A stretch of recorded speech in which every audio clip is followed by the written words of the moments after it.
Bruno, vamos começar aqui falando dessa quantidade de candidatos que enfrenta denúncias nessas eleições. A gente tem aí tanto o filho do Lula, né, que o filho do Lula não é candidato, mas é um filho do presidente da República, e a crise chegou no gabinete do presidente da República, né, com Marcola, que era o chefe de gabinete do presidente Lula, envolvido ali, né, com os esquemas ali da turma do Lulinha. Você tem o Flávio Bolsonaro, né, que já se desgastou com isso, são as relações dele com o Daniel Vorcaro, e pelos estados afora, aí a gente também tem muitos escândalos. Esses escândalos estão mexendo neste ponteiro das pesquisas ou o eleitor não está ligando muito para isso? Olha, Andresa, o que a gente tem visto é que alguns escândalos, até por eles serem, vamos dizer assim, já um pouco esperados, eles não mexem tanto no processo eleitoral, né? Porque eles ficam presos naquela lógica de que, olha, aquele candidato, eu já sei que ele é meio enrolado, tem um problema, já ouvi falar disso em outros momentos. Tem uma coisa também até do próprio eleitor estar cansado de tanta denúncia de corrupção e ver que as coisas não saem, né? Tudo acaba na famosa pizza aqui no Brasil, né? Então, essas coisas acabam meio que desmotivando um pouco do eleitor. Mas, às vezes, surgem alguns casos que mexem em pessoas que até então pareciam ilibadas no processo. E daí começa a você ter uma movimentação do eleitorado, já nas pesquisas identificadas, de que pode-se ter uma alteração no processo, uma alteração de fato substancial na intenção de voto do eleitor. A gente viu agora o mais recente deles todos, e as pesquisas internas que a gente tem tido acesso, os trackings e etc., têm mostrado um caminho para isso. Amanhã vai sair, inclusive, uma pesquisa Real-Time Big Data nesse estado, que é o estado do Mato Grosso. O estado do Mato Grosso tem o governador Mauro Mendes, que é um governador que estava muito bem avaliado, é candidato ao Senado, saiu o vice dele, o Otaviano Pivetta, acabou assumindo o governo do estado, e você teve uma série de denúncias aí envolvendo inclusive o filho do Mauro Mendes com uma grande empresa de telefonia, e isso está dando o que falar no estado, inclusive com o candidato a vice que tinha sido escolhido para ser o vice do Otaviano Pivetta, que é um deputado federal, o Fábio, tendo hoje desistido da candidatura em função de uma série de operações da Polícia Federal que foram feitas no estado. Então, essas coisas podem mexer, porque ninguém esperava isso do Mauro Mendes. Do Otaviano Pivetta um pouco menos, até porque é um cara desconhecido e já começou com algum problema, tinha denúncia de ter agredido a esposa, já tinha alguma coisa que ficava ali. Mas o Mauro Mendes estava muito preservado nesse processo. E quando vem essa denúncia em cima dele, dessa figura, pode-se ter abalos. Vamos ver a pesquisa como vai fechar amanhã, vai ser a primeira pesquisa após tudo isso ter acontecido, mas o que a gente tem visto em algumas sondagens internas das próprias candidaturas é que já teve alguma mexida no cenário. Bahia, né? A gente tem ali o Jacques Wagner e o Rui Costa, ambos candidatos ao Senado, e o Jacques Wagner foi um nome agora que acabou sendo atingido pela crise do Banco Master, né? Também ele pegou um dinheirinho no banco do Daniel Vorcaro. E as pesquisas ali não mostram que ele foi tão afetado assim, né? O Lula, inclusive, esteve lá, pediu o voto, né, para o Jacques Wagner, mesmo o seu ex-líder do governo tendo sido apinhado aí na crise do Master. O que acontece ali com o eleitor da Bahia? Olha, é interessante porque mesmo não tendo um efeito, os dois continuam liderando, né, os dois candidatos petistas, o Rui Costa, ex-ministro da Casa Civil do governo Lula, é o líder hoje nas pesquisas, saiu hoje inclusive uma pesquisa Real Time Big Data lá, dando 25% para o Rui Costa, com 20% Jacques Wagner, mas ali no encalço do Jacques Wagner, empatados Ângelo Coronel, que é o candidato do Republicanos e que tenta a reeleição e que está na chapa do ACM Neto, e do outro lado, junto dele, o João Roma, que foi ministro do Bolsonaro, que é do PL e é também apoiado pelo ACM Neto, pelo ex-prefeito ACM Neto. Então você tem ali um cenário que é perigoso para o Jacques Wagner. O Rui Costa conseguiu uma certa vantagem, tem 10 pontos aí de frente em relação a esses outros candidatos, mas se a gente pensar que a margem de erro da pesquisa é 2 para mais, 2 para menos, eles estão quase no empate técnico, Jacques Wagner e estes candidatos aí desse pelotão do ACM Neto. O que a gente tem de novidade na Bahia? É que o governo Jerônimo tem sofrido uma melhora de avaliação nos últimos tempos. E impulsionado talvez pelo lulismo, aproximou do ACM Neto. Então você tem um empate técnico ali na Bahia, vai ser uma eleição das mais duras, essa eleição baiana. Bem atípica então, né? A eleição passada foi apertada, né? A eleição passada não foi tão fácil. Qual que era a vantagem do Jerônimo naquele momento? É que ele representava um governo, que era o governo do Rui Costa, que tinha mais de 70% de aprovação.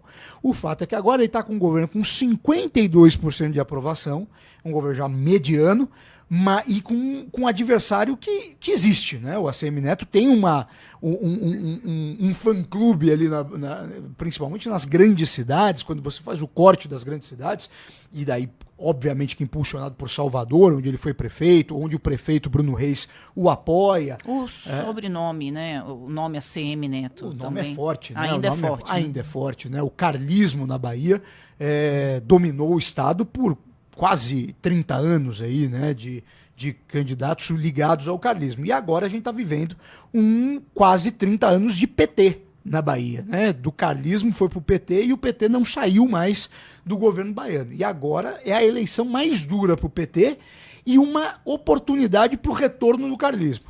Mas, Andresa, essa eleição a gente tem que acompanhar para e passo, porque tudo pode acontecer ali.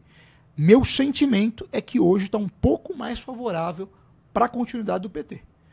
Porque as pequenas cidades podem fazer a diferença, principalmente quando casar o voto Lula-Jerônimo. E isso o PT tem trabalhado muito para tirar o voto Neto-Lula. Né? Esse é o grande trabalho que eles têm feito, porque este voto existe. Tá? E eles têm trabalhado muito para tentar colar no voto do Lula, porque no estado o Lula bate mais de 56% de intenção de voto no primeiro turno. É a contradição do eleitor brasileiro, né? Que acaba não votando ali na mesma tendência política, né? Vota em nomes. O Rui Costa está beneficiado pelo fato de ter sido governador ou por conta de que o escândalo Master chegou perto, mas ainda não engoliu ele? Eu acho muito pela lembrança do governo Rui Costa. Rui Costa, é interessante essa trajetória do PT da Bahia, porque o Jacques Wagner começa bem como governador, tem uma crise tamanha da questão da segurança pública no governo Jacques Wagner. Quando o Rui Costa assume o governo, parece que o Rui resolve os problemas. O Rui consegue aumentar demais a aprovação, e sai com mais de 70% de aprovação quando termina o mandato e consegue eleger o Jerônimo. Então, o Rui é como se você estivesse num carrossel, vamos dizer assim, que você começou médio, subiu e agora voltou para esse campo médio. O Jerônimo é uma perda de qualidade em relação ao que foi o governo Rui. Só que o Rui também é uma melhora de qualidade em que foi em relação ao governo Jacques Wagner. Então o Rui é um pouco preservado nesse processo. Eu acho que por isso que ele é um grande favorito hoje na Bahia. O favorito ao Senado a uma vaga é o Rui. A briga é pela segunda vaga. Tem que ficar de olho, né? Porque muitos desses nomes que estão se colocando para o Senado, se o Lula ganhar a eleição, provavelmente vão virar ministro de novo. Então fica de olho quem vai ser o suplente aí dessa turma, porque você pode estar votando no Rui, mas na verdade quem vai assumir é o suplente dele, é o que, né, aconteceu agora, ele é senador. E o que está se falando muito lá em São Paulo... Ele não veio como senador na última, ele se preservou porque ele foi direto para ser ministro, tá? Ele não ficou nessa última, quem foi o candidato apoiado pelo PT foi o Otto Alencar. Exatamente. Tá? Eu estou aqui toda embananada com a eleição da Bahia, mas de toda forma, se ele for eleito agora ao Senado, então vale o raciocínio de que ele muito provavelmente vai virar ministro do Lula. e vai, né, eleger aí um suplente, é quem vai tomar essa vaga. Isso está sendo dito muito na eleição de São Paulo, né? Sim. Com a Marina e com a Simone Tebet, que se elas forem eleitas, na verdade, o Tarcísio lançou essa suspeita, você está elegendo mesmo os suplentes delas. Eu não sei se você sabe quem são, eu não me recordo agora, mas a Ana pode pegar essa cola pra gente. Se já está definido, já deve estar, né, Bruno? Está definido. Estamos aqui num... Você sabe? Está definido os candidatos da Simone Tebet, se eu não me engano, tem gente do PSOL na chapa e um do PT. Eu preciso relembrar os nomes aqui. Mas... Eu peguei o Bruno pela primeira vez, ele não sabe um nome. O nome, foi recente. Quem que é, agora. Ana? Laio Correia, do PT. Laio Correia, que é muito ligado ao Fernando Haddad. Esse é o vice, é o suplente de quem? Da Simone Tebet. Da Simone Tebet. Ele era o chefe de gabinete do Fernando Haddad no ministério, tá? E o outro nome, se eu não me engano, é alguém do PSOL. Quem é? Marcelo Barbieri. Marcelo Barbieri, que é o Marcelo Barbieri foi prefeito de Araraquara, no interior de São Paulo. Era conhecido como um grande quercista. Ele era do MDB autêntico lá de São Paulo. E ele ficou como suplente da musiquinha? Simone. Vote Quercia, PMDB. É na época que as musiquinhas eram boas, né? Hoje umas musiquinhas mais... Quercia era conhecido como governador do interior em São Paulo. Esse é quem? É o segundo suplente da Simone? Da Simone, é. Vozes do Além, da minha... E da Marina, Ana, vê pra gente quem que são os suplentes da Marina, que são, acho que, os mais radicais, parece. Só uma questão, né, antes da gente descobrir aqui quem são os suplentes da Marina.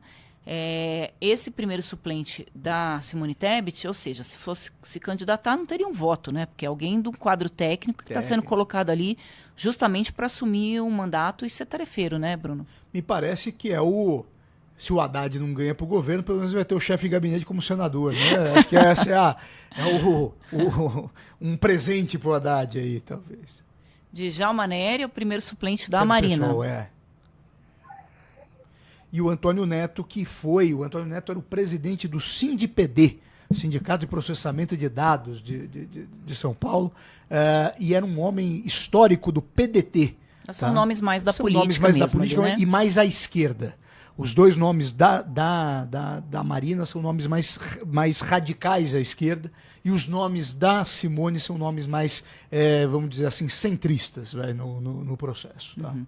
Essas negociações, né, para os suplentes, elas são negociações que passam muito pelos partidos, né, Bruno? Isso é bom a gente explicar, porque tem muita gente que nem sabe que o senador carrega com ele, né, 2 suplentes, caso ele se licencie do mandato, ocorra uma fatalidade, quem assume são os suplentes, e a gente, quando vai votar, o nome não aparece na urna, né? Exato. Aparece só o nome ou não é mais assim? Parece pequenininho ali, ninguém nem percebe, letrinha, né? de bula de remédio. Letrinha de bula de remédio, né? E aí a gente não presta muita atenção nisso, mas na verdade a gente tem muitos suplentes. A gente tem, por exemplo, o JHC, que é o prefeito de Maceió, candidato ao governo, que quem é o suplente do JHC, que neste momento assumiu o mandato? A mãe dele.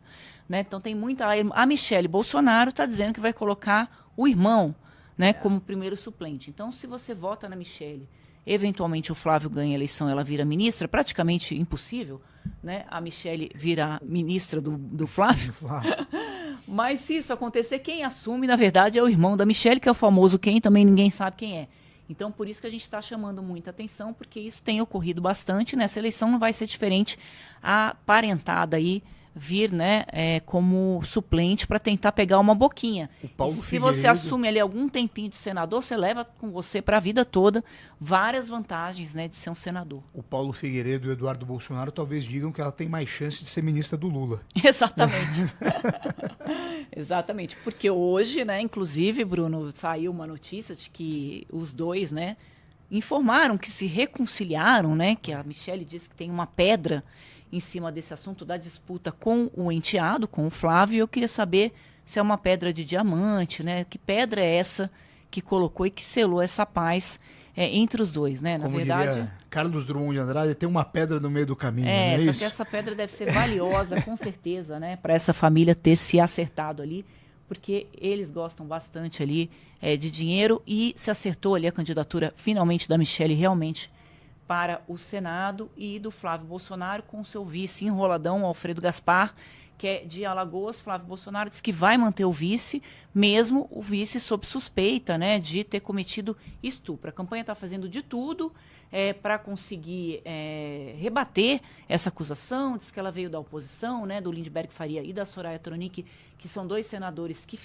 levaram à Polícia Federal essas denúncias contra o vice do Flávio, Alfredo Gaspar. Ele nega, diz que são denúncias fabricadas, apresentou uma pessoa para dizer que foi comprada para poder trazer essas denúncias. O Metrópolis mostrou que essa pessoa é ligada ao PL, que é do partido do Flávio, e desmoralizou qualquer tipo de tentativa, né? O que se espera, Bruno, na verdade não é o que se espera, né? O que se comenta é que após o prazo, né, fatídico ali do dia 15, 16, quando não tiver mais jeito do Alfredo Gaspar desistir da vice e voltar a se candidatar ao Senado por Alagoas, vai ser aberto ali um inquérito. Então ele passa a ser formalmente investigado por estupro de vulneráveis. Ninguém aqui está fazendo nenhum tipo de acusação, mas estamos relatando os fatos, onde de fato ele é investigado preliminarmente pela Polícia Federal, com autorização do ministro Supremo Gilmar Mendes, para que se averigue, né, os fatos ali com relação a ele. Então é um vice que pode fazer o Flávio, eventualmente, ter que explicar muito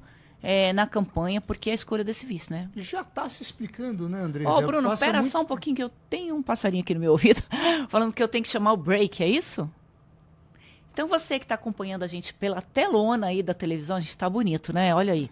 Volta daqui a pouquinho com a gente, vai tomar uma água, que eu já chamo vocês. A gente continua aqui com o pessoal do YouTube. Vamos lá, Bruno. Não, André, o que já está se explicando, né? Já começou, era para ser um anúncio positivo, né? Um anúncio para tentar, inclusive, tentar conversar com um eleitor que poderia estar desprendido, que era para você tentar buscar esse eleitor, etc.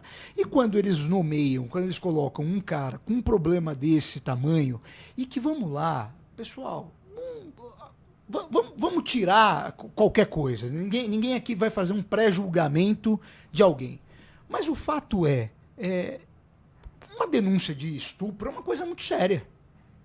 É uma coisa muito séria. Ninguém sai dizendo por aí, ele me estuprou. Né? É uma coisa muito séria. Uma criança, né? Uma criança. Então a gente tem que tomar muito cuidado com isso. Né? Tem que se investigar. Em um país sério,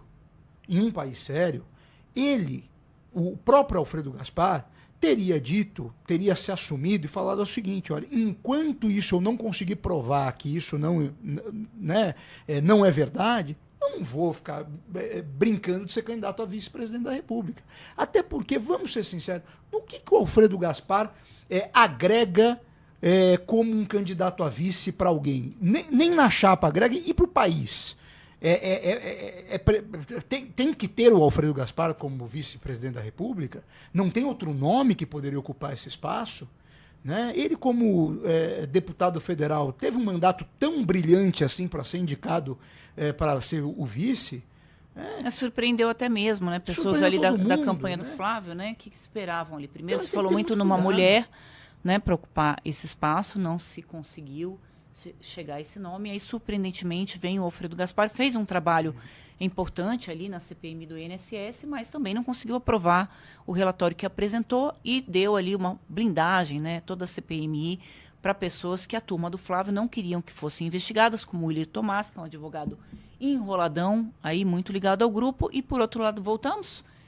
Você que está assistindo a gente aí pela televisão, então agora acompanhe aqui, continue acompanhando o programa. A gente está falando aqui do vice do Flávio Bolsonaro, né, que está todo enrolado aí, que o Bruno está colocando, muito bem colocado, que não agrega muito na campanha do Flávio. Colocaram ele, na verdade, para poder falar do caso do Lulinha, né? Parece, mas é uma coisa tão pequena, né, no processo. O Lulinha já está lá com seus problemas, né? Você não precisa pegar alguém porque ele estava na CPI. Tinha tanta gente na CPI também, né, que poderia ser indicado. Eu acho que a questão, me parece, Andresa, e esse eu acho que é um problema. Eu tenho dúvidas, de verdade, mas me parece que tem um esforço da campanha do Flávio Bolsonaro para tentar perder a eleição. Parece que se esforçam para perder a eleição. Porque é uma eleição que teria todas as condições do mundo de vitória. Com um presidente da República que é mais rejeitado do que aprovado pela população. um candidato que é um candidato novo. Ninguém conhecia direito quem era o Flávio Bolsonaro. Ele poderia se construir. E começou trabalhando bem. Começou fazendo um processo para se construir. Aquela brincadeira que ficava, eu sou o Bolsonaro que se vacinou, toda aquela historinha que estava sendo contada, era para mostrar um Flávio mais amplo. Mas eu não sei o que aconteceu no meio do caminho, parece que tinha muitas pedras. Exatamente. Não era uma só. Eram muitas pedras. E parece que desandou. É que o governo Lula é tão rejeitado, é um governo que tem tantos problemas, que mesmo fazendo todo esse esforço, o Flávio pode ganhar uma eleição. Mas parece que é esforço para perder. Não tem nenhuma lógica do ponto de vista de pesquisa, da política. Não vou nem ficar na pesquisa, que seria a minha área, vou avançar. Da política para a indicação do Gaspar como vice do Flávio. Não tem nenhuma explicação. Só as pedras aí no meio do caminho realmente poderiam explicar, porque essa compreensão que você está tendo, Bruno, eu tenho ouvido muito do entorno da campanha do Flávio, assim, um esforço para perder. Né? Claro que são pessoas mais críticas ali, o Flávio tem muitas pessoas críticas ali que cercam, né, essa candidatura dele, mas que também veem dessa forma e não compreendem muito, alguns compreendem, mas são coisas que se comenta e a gente não vai trazer aqui boatos, né? Mas se fala muito que realmente essa foi uma campanha para perder, mas que surpreendentemente o Lula consegue, né, ter uma rejeição tão alta que faz com que o Flávio não perca, né, votos. Hoje a gente ainda pode dizer que os eleitores indecisos, né, que vão definir essa eleição. E aí fica fácil você saber, você poder dizer que, na verdade, não está nada definido. Eu tenho ouvido muita gente, claro, a gente está aqui no Centro-Oeste, em Brasília, falar que vai votar no Caiado. Isso as pesquisas ainda não refletem, mas as pesquisas de segundo turno refletem, né? Ele ali muito perto do presidente Lula. Então, tem ali ainda... E com um desconhecimento grande ainda da população sobre quem do é país, o Caiado, sobre quem né? é Ronaldo Caiado. É um candidato fortíssimo de segundo turno, não tenha dúvida. Fala aí pra gente, você que está acompanhando o programa, se você também tem ouvido pessoas que passaram a dizer que vão votar no Ronaldo Caiado. É claro, né, nos ambientes que a gente frequenta. No meu caso, é isso que eu tenho ouvido. Pessoas que antes falavam do Flávio, do Renan, agora estão olhando um pouquinho com mais atenção para o Ronaldo Caiado, que está com uma campanha horrorosa, muito fraca, parece a propaganda do Banco do Brasil. A campanha... Depois você tenta ver, Ana, se você acha aí nas redes do Instagram do Caiado, uma campanha dele com umas coisinhas amarelas, assim. Eu olhei, achei que ele tinha virado garoto propaganda do Banco do Brasil. Urocard. Exatamente, do cartão de crédito.